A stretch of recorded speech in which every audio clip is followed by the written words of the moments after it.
আসসালামু আলাইকুম। তো আজকে আমি তোমাদেরকে শেখাবো হচ্ছে সংকরায়ন এবং হাইব্রিডাইজেশন। ঠিক আছে? তো এটা অনেক বেশি ইম্পর্টেন্ট। ওকে? আমাদের এইচএসসি সিলেবাসের জন্য এটা অনেক বেশি ইম্পর্টেন্ট। তো আসলে আমরা বুঝি সংকরায়ন বা হাইব্রিডাইজেশন জিনিসটা মূলত কী? আচ্ছা, সংকরায়ন জিনিসটা মূলত হচ্ছে, দেখো কথাটা আগে বুঝি, ঠিক আছে? যে সংকরায়ন যে আমরা পড়ছি, তো সংকরায়ন জিনিসটাকে আগে আমাদের শেখা লাগবে না? দেখো, আমরা যে বাঙালি জাতি, আমরা কিন্তু মিশ্র জাতি, তাই না? আমাদের যে কালার, যে টোনটা, আমরা না সাদা, আমরা হোয়াইট। আমরা কি একদম সবাইকে প্রপার হোয়াইট? নিউজিল্যান্ড বা হচ্ছে একদম ব্রিটিশ সিটিজেনদের মতো তো আমরা এতটা হোয়াইট না। আবার আমরা কি অনেক কালো? তাও তো না। তার মানে আমরা কি? আমরা হচ্ছে মিশ্র জাতি বা সংকর জাতি, তাই না? এই যে মিশ্র বা সংকর, সংকরায়ন, হাইব্রিডাইজেশন, সব কথাগুলো কি সেম। তার মানে আমরা সংকরায়ন বলতে কি বুঝলাম? সংকরায়ন বলতে আমরা বুঝলাম যে মিশ্র বোঝাচ্ছে। সংকরায়ন মানে কি? মিশ্র। মানে আমরা যেমন বাঙালিরা যেমন মিশ্র জাতি, ওই যে বলে না, বাংলা বিভিন্ন বইয়েও দেখবা লেখা থাকবে যে বাঙালি হচ্ছে আমরা কি, আমরা হচ্ছে সংকর জাতি, তাই না? বা হচ্ছে মিশ্র জাতীয়। তো দেখো, যাই হোক, তো দেখো সংকরায়ন বা হাইব্রিডাইজেশন হচ্ছে অরবিটাল সমূহের মিশ্রণ। ঠিক আছে? কি বলছি? অরবিটাল সমূহের মিশ্রণ। মানে কেমিস্ট্রির ভাষায় তো আর গায়ের রংটা আসবে না, রাইট? সো কেমিস্ট্রিতে কি আসছে? অরবিটাল আসছে। তো দেখো আমরা এখানে কি কি জিনিস শিখবো। আমরা ফার্স্টে শিখবো লাইটের ঠিকঠাক আছে কিনা, একটু ঠিকই তো আছে মনে হয়। দেখো, সংকরায়ন বা হাইব্রিডাইজেশনের ক্ষেত্রে আমরা কি কি জিনিস শিখবো একটু দেখো। প্রথমে শিখব সংকরায়নের সংজ্ঞা, তারপরে শিখব প্রকারভেদ, তারপরে শিখব নির্ণয়ের সূত্র, তারপরে বেসিক আলোচনার উদাহরণ। এখন তুমি যদি চাও যে আমি বেসিক শিখবো না, আমার টুকিটাকি শিখলেই আমার এনাফ, ওকে ফাইন, তুমি টুকিটাকি শিখো, প্রবলেম নাই। বাট আমি একটু লাস্টে বেসিক আলোচনা করব, যাদের অনেক বেশি শেখার আগ্রহ তাদের জন্য। এই বেসিক আলোচনা করেও তোমরা অনেক কিছু শিখতে পারবে না, কারণ আমরা যারা কেমিস্ট্রি নিয়ে পড়াশোনা করি আমরা পুরো বেসিকটা একদম খুঁটানাটায় শিখি, ঠিক আছে? এখন তোমাদের তো চাইলে আমি সংকরণ নিয়ে তো তোমার অনেক বড় একটা ক্লাস নিতে পারি, যেটা তোমার দরকার না এখন। এখন শিখে লাভ আছে? কারণ তোমাদের তো এখন একদম শেষ সময়, তো এখন একটু তাড়াতাড়ি ফার্স্ট যাতে আমরা পড়তে পারি সেটা একটু দেখব।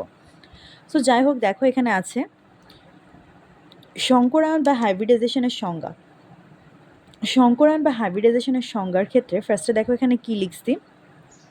যে প্রক্রিয়ায় কোনো পরমাণুর যোজ্যতা স্তরে প্রায় সমশক্তি সম্পন্ন দুই বা ততোধিক অরবিটাল একত্রিত হয়ে সমান সংখ্যক নতুন যে অরবিটাল তৈরি করে তাকে সংকরায়ন বলে। ওই যে দেখছো, একদম কি বলছে, দুই বা ততোধিক অরবিটাল একত্রিত হয়ে সমান সংখ্যক নতুন যে অরবিটাল তৈরি করে তাকে সংকরায়ন বলে। এই অরবিটালকে বলা হয় হাইব্রিড অরবিটাল। আচ্ছা, বাংলা একটা গান আছে না, সাদা সাদা কালা কালা রং জমেছে সাদা কালা, তাই না? তো দেখো, মনে করো আমি দুইটা অরবিটাল নিলাম, S orbital, P orbital. S orbital তো জিরো, মানে জিরো বলতেছে, গোলাকার হয়, আর পি অরবিটাল ডাম্বেল আকৃতি হয়। সাদা সাদা কালা কালা, এই দুইটা যদি মিশে তাহলে কি হয়ে যাবে? সাদা কালা হয়ে যাবে না সব কিছু? সেজন্য দেখো এসপি এসপি হয়ে গেছে। বুঝছো জিনিসটা? তো অরবিটালের সংজ্ঞাটা আমরা কিভাবে মনে রাখবো? এই গানটা দিয়েও তুমি মনে রাখতে পারো, কিংবা এভাবে করেও মনে রাখতে পারো যে সংকর কিছু একটা বের হবে, মিশ্রিত কিছু একটা বের হবে। ঠিক আছে? ওকে, এবার দেখো আসা যাক, তাহলে আমাদের ইসের সূত্রটা শেষ, সংকরায়নের সংজ্ঞাটা আমাদের শেষ। এবার দেখো সেকেন্ড টপিক হচ্ছে প্রকারভেদ। প্রকারভেদটা আমি একটু পরে পড়াই, আগে নির্ণয়ের সূত্রটা পড়ে নেই। প্রকারভেদ পিছনের পেজে আছে, একটু পরে পড়াচ্ছি। সূত্রটা দেখো, সূত্রটা হচ্ছে half V plus X minus C plus A. V মানে হচ্ছে কেন্দ্রীয় পরমাণুর যোজনী ইলেকট্রন, এক্স মানে হচ্ছে কেন্দ্রীয় পরমাণুর সংখ্যা যার যোজনী এক। ভালো করে নোটিস করো কি বলছে কথাটা, কেন্দ্রীয় পরমাণুর সংখ্যা যার যোজনী এক। আচ্ছা দেখো, ধরো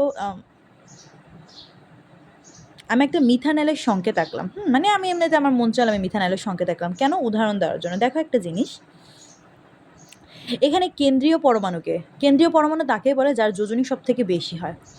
এই কয়টা যে পরমাণু আছে, একটা আছে হাইড্রোজেন, অক্সিজেন আর কার্বন, সবগুলোর মধ্যে যোজনী কার বেশি? কার্বনের যোজনী হচ্ছে 4, এরা যোজনী হচ্ছে 1, আর অক্সিজেনের যোজনী হচ্ছে 2, তার মানে যার যোজনী বেশি তাকে আমি কি বলবো, তাকে আমি অলওয়েজ বলবো কেন্দ্রীয় পরমাণু। আরেক ভাষায় অনেকে বলে যে কেন্দ্রে থাকে তাকে কেন্দ্রীয় পরমাণু বলে। আচ্ছা, তো সেই ক্ষেত্রে আমি যদি বলি যে কেন্দ্রে থাকে তাকে হচ্ছে কেন্দ্রীয় পরমাণু বলে। আচ্ছা, পানি, এই পানির ক্ষেত্রে তাহলে কেন্দ্রীয় পরমাণুকে, এখানে তো দুইটা তোমার এখানে তো তোমার দুইটা আছে, কি বলে এটাকে, দুইটা তোমার মৌল আছে। তো দুইটা মৌলের মধ্যে তো মধ্যবর্তী কিছু থাকে না, তাই না? দুইটাই মৌল, তার এটার মধ্যে কি কিছু থাকে? 3টা 4টা থাকলে তার মধ্যে একটা জিনিস থাকে। তো দুইটাই পরমাণু আছে, তো তার মধ্যে তো কিছু নাই, তখন আমার কেন্দ্রে যে থাকবে তাকে কেন্দ্রীয় পরমাণু বলে। এই সংজ্ঞা কিন্তু তখন ভুল, তাই না? তো আমরা একটু এটা টেকনিক্যালি ওয়েতে মনে রাখবো যে যার হচ্ছে তোমার যোজনী বেশি তাকে হচ্ছে আমরা কেন্দ্রীয় মৌল বলবো। তো এই দুইটার মধ্যে কার যোজনী বেশি? এটা হচ্ছে মাইনাস, এটা কি অক্সিজেনের ক্ষেত্রে হচ্ছে 2 হয়, তার মানে অক্সিজেনেই হচ্ছে আমাদের কি হবে, অক্সিজেনের যোজনী হচ্ছে আমাদের বেশি হবে। মানে যার যোজনী বেশি, হাইড্রোজেনের যোজনী হচ্ছে 1, অক্সিজেনের যোজনী হচ্ছে 2, তার মানে অক্সিজেন হচ্ছে কেন্দ্রীয় পরমাণু। ওকে, আর এই সবগুলোর মধ্যে কার্বনের যোজনী হচ্ছে সব থেকে বেশি, তার মানে কার্বন হচ্ছে আমাদের কেন্দ্রীয় পরমাণু। ওকে, এবার দেখো বলছে কেন্দ্রীয় পরমাণুর যোজনী ইলেকট্রন, কেন্দ্রীয় পরমাণুর যোজনী ইলেকট্রন, কেন্দ্রীয় পরমাণু হচ্ছে কার্বন, তার মানে কার্বনের যোজনী ইলেকট্রন। ঠিক আছে, যোজনী ইলেকট্রন, তার মানে কত হবে? 4 হবে। এবার দেখো বলছে কেন্দ্রীয় পরমাণুর সংখ্যা যার যোজনী 1। আচ্ছা, এটা যদি আমি একটু খেয়াল করি, দেখো কেন্দ্রীয় পরমাণুর সংখ্যা যার যোজনী 1, কেন্দ্রীয় পরমাণুর সাথে যেই তোমার কেন্দ্রীয় পরমাণুর সংখ্যা, দেখো একটা জিনিস, কেন্দ্রীয় পরমাণুর সাথে, এক সেকেন্ড, এটা একটু উঠতেছে, এটা একটু দেখো, কেন্দ্রীয় পরমাণুর সাথে এমন কোনো একটা মৌল যার যোজনী 1, তার সংখ্যাটা এখানে লিখতে বলছে। দেখো কেন্দ্রীয় পরমাণুর সাথে এখানে কি আছে? হাইড্রোজেন আছে, বা হাইড্রোজেনের যোজনী 1, তার মানে হাইড্রোজেন কত সংখ্যক আছে সেটা আমাকে এখানে লিখতে হবে। আবার দেখো এইটার ক্ষেত্রে, এই অক্সিজেন পানির ক্ষেত্রে কি হয় দেখো তো, পানির ক্ষেত্রে বলতে হচ্ছে কেন্দ্রীয় পরমাণু যোজনী সংখ্যা, তার মানে কেন্দ্রীয় পরমাণু কি? অক্সিজেন। আর এখানে বলছে কেন্দ্রীয় পরমাণুর সংখ্যা যার যোজনী 1, কেন্দ্রীয় পরমাণুর সংখ্যা না, এটা হবে, কথাটা ভালো এভাবে করে লেখা উচিত ছিল যে কেন্দ্রীয় পরমাণুর সাথে যুক্ত সংখ্যা যার, বা যুক্ত মৌল যার যোজনী হচ্ছে 1, তার মানে কেন্দ্রীয় পরমাণু কি? অক্সিজেন। অক্সিজেনের সাথে যুক্ত এমন কোনো একটা মৌল যার হচ্ছে তোমার পারমাণবিক সংখ্যা 1 হতে হবে। আর যদি এটা পারমাণবিক সংখ্যা 1 না, পারমাণবিক সংখ্যা বলছে যোজনী 1 হতে হবে, যদি যোজনী 1 না হয় তখন আমি এক্সট্রা আমার ফাঁকা রাখবো। ঠিক আছে, তাহলে দেখো এই অক্সিজেনের সাথে পানি আছে কয়টা? 2টা, তার মানে যার যোজনী 1 এরকম সংখ্যক মৌল আছে কয়টা? আমার 2টা। কেন্দ্রীয় পরমাণুর সাথে এমন একটা মৌল বা পরমাণুকে চাইছে যার যোজনী হচ্ছে 1, তার সংখ্যা এখানে লিখতে বলছে, সেটাই হচ্ছে এক্স দ্বারা প্রকাশ পায়। ঠিক আছে, ওকে। আর সি মানে হচ্ছে ক্যাটায়নের 4 সংখ্যা, 2টার মধ্যে একটাও ক্যাটায়ন নাই। এ মানে হচ্ছে অ্যানায়নের সংখ্যা, 2টার মধ্যে একটা অ্যানায়ন। তো সূত্রটা কি দাঁড়ালো? ½ × V + X - C + A। ঠিক আছে, তো আমাদের কি শেখা শেষ? আমাদের হচ্ছে সূত্রটা শেখা শেষ, নির্ণয়ের সূত্রটা আমাদের শেখা শেষ। এবার চলো শিখবো হচ্ছে প্রকারভেদ। আগে ফার্স্ট একটা তোমাদের নির্ণয় করে দেখায়, দেন হচ্ছে তোমাকে প্রকারভেদটা শিখাচ্ছে। দেখো এখানে আছে হচ্ছে কেন্দ্রীয় পরমাণুর ক্ষেত্রে, দেখো এখানে যে জিনিসটা আছে আমাদের বলছে কি কেন্দ্রীয় পরমাণু জিনিসটা কি সেটা এখানে জাস্ট বলে দিছি, যে কেন্দ্রে থাকে যার যোজনী সব থেকে বেশি হয় তাকে কেন্দ্রীয় পরমাণু বলে। আর CH4 এর সংকরায়ন বের করতে বলতে, তো সংকরায়ন আমরা কি জানি? ½ V + X - C + A। V মানে হচ্ছে কেন্দ্রীয় মৌল এখানে কি? কার্বন, তার মানে আমি এখানে কার্বনের যোজনী ইলেকট্রন মানে হচ্ছে সর্বশেষ কক্ষপথে কতগুলো তোমার ইলেকট্রন থাকে সেটার সংখ্যাকে নির্দেশ করে। তাইলে কার্বনের শেষ কক্ষপথে আমার কয়টা সংখ্যা থাকে বলো তো? কার্বন যদি 6 নাম্বার হয় তার মানে কার্বনের প্রথম কক্ষপথে 2টা, শেষ কক্ষপথে হচ্ছে 4টা। বা যোজনী ইলেকট্রন বলতে বোঝায় তো ওটার যে যত সংখ্যক যোজনী ততগুলো ইলেকট্রন তোমার এখানে লিখতে হবে। তার মানে কার্বনের যোজনী কত? 4, তার মানে আমি এখানে লিখব 4। ঠিক আছে, এবার আসো বলছে কি, এবার এক্স মানে কি বলছিলাম? কেন্দ্রীয় পরমাণুর সাথে এক যোজি, মানে যার যোজনী 1, একযোজি মৌলের কি বলতো? একযোজি মৌলের তোমার সংখ্যা কি বলছি? এক্স মানে কি? এক্স মানে হচ্ছে কেন্দ্রীয় পরমাণুর সাথে, কথাটা একটু ভালো মতো লিখো, কেন্দ্রীয় পরমাণুর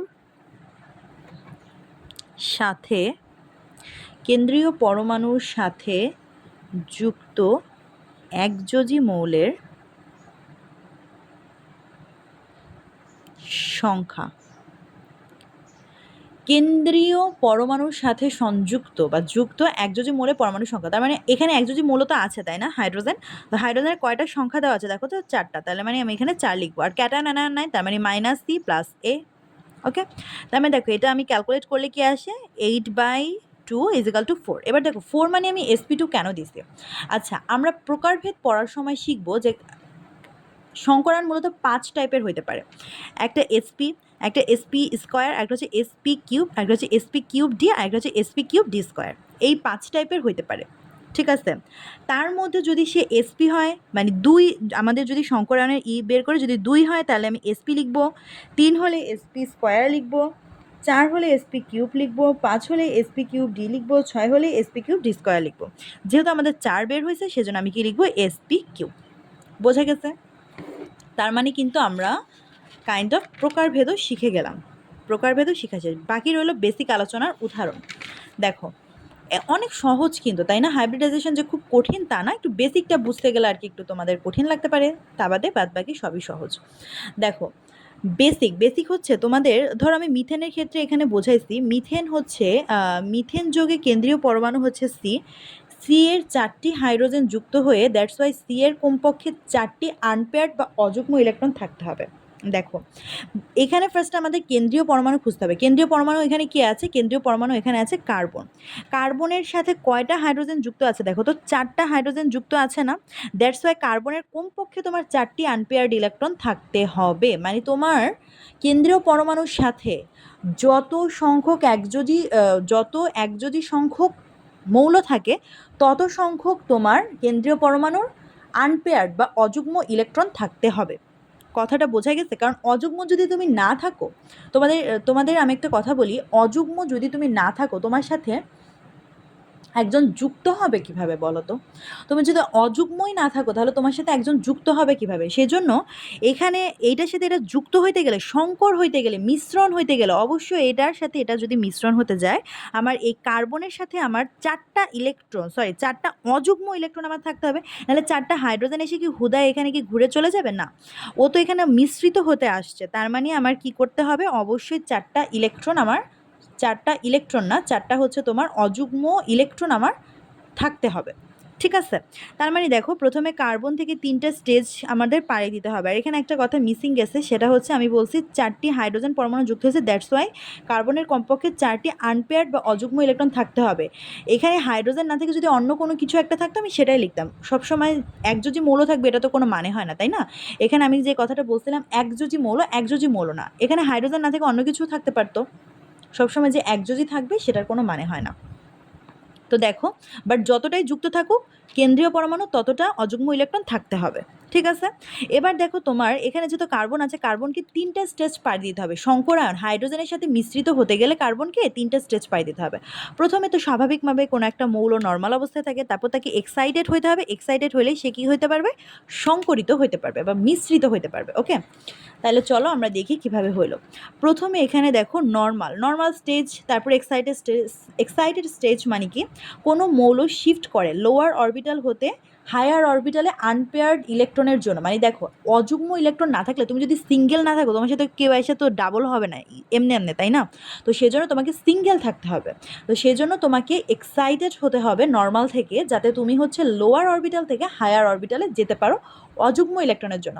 আর যদি তুমি মনে করো যে তোমার অযুগ্ম ইলেকট্রন অলরেডি নর্মাল অবস্থায় তোমার অযুগ্ম ইলেকট্রন রয়েছে, তো তখন তো তোমার এক্সাইটেড হওয়ার বা উত্তেজিত হওয়ার দরকার নেই, কারণ তখন তুমি যে স্টেজে আছো তোমার সেই স্টেজ থেকে তুমি সংকরণ ঘটানো সম্ভব, কারণ তোমার শেষ কক্ষপথে কি আছে, অযুগ্ম ইলেকট্রন আছে।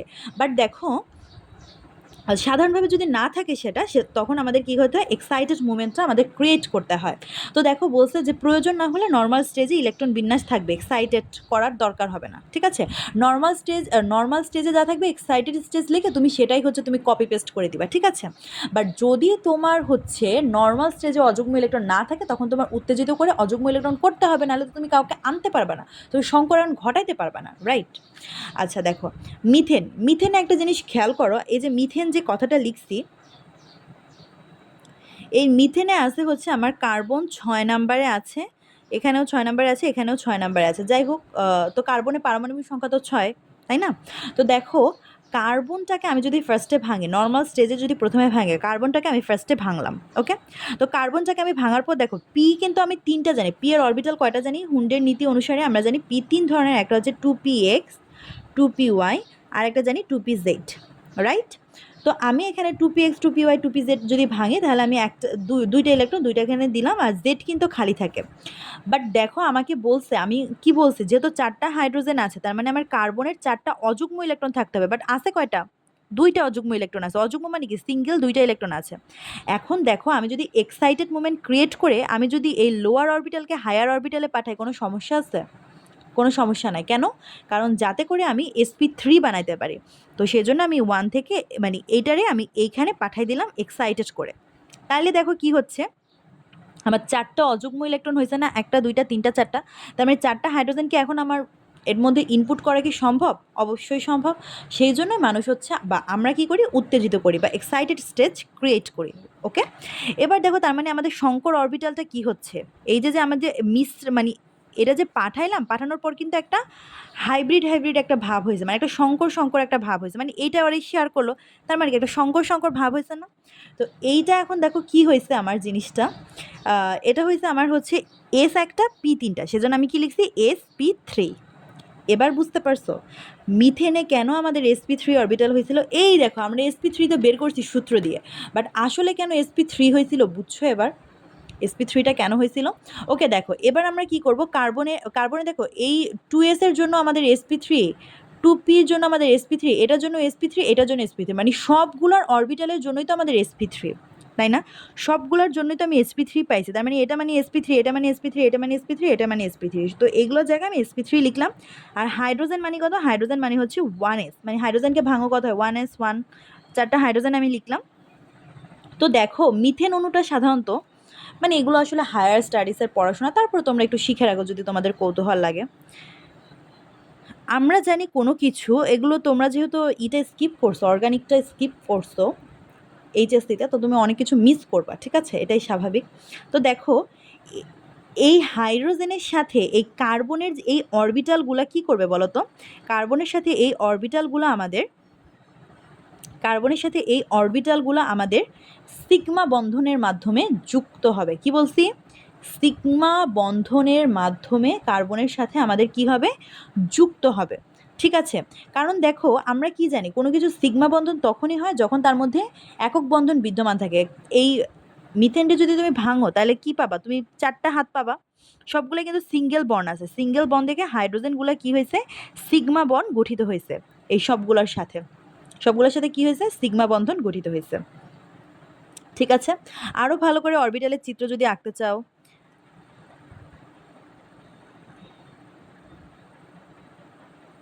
এখানে sp কিউব sp কিউব, এটা দরকার নাই তোমাদের, তারপরে একটু দেখাই দিচ্ছি। মানে ও সরি, ক্যামেরাটা একটু ওদিকে চলে গেছিলো, এটা তোমাদের তেমন দরকার নেই, বাট জাস্ট হচ্ছে একটু দেখানোর জন্য দেখাইছি, ঠিক আছে। সো তোমরা যেটা মনে রাখবা সেটা হচ্ছে এই, আর এটা হচ্ছে তোমার সিগমা বন্ধন কেন হয়েছে, কারণ সিগমা বন্ধন তখনই হয় যখন হচ্ছে তোমার কি বলে, সিঙ্গেল বন্ড ক্রিয়েট হয়, ঠিক আছে। আবার ডাবল বন্ডের মধ্যেও কিন্তু একটা তোমার সিগমা বন্ড থাকে আর একটা তোমার পাই বন্ধন থাকে। যাই হোক, তো এইগুলা তোমাদের দেখার বিষয় না, তোমাদের যেটা দেখার বিষয় সেটা হচ্ছে কেন আমাদের বেসিক স্টেজটা কোথা থেকে আমাদের sp3টা হইলো, ঠিক আছে। এখানে তো আমি সূত্র দিয়ে sp3 বের করছি, বাট আসলে আমাদের কোথা থেকে sp3টা আসছে সেটাই বোঝানোর জন্য তোমাদেরকে এই বেসিকটুকু পড়ালাম, ওকে।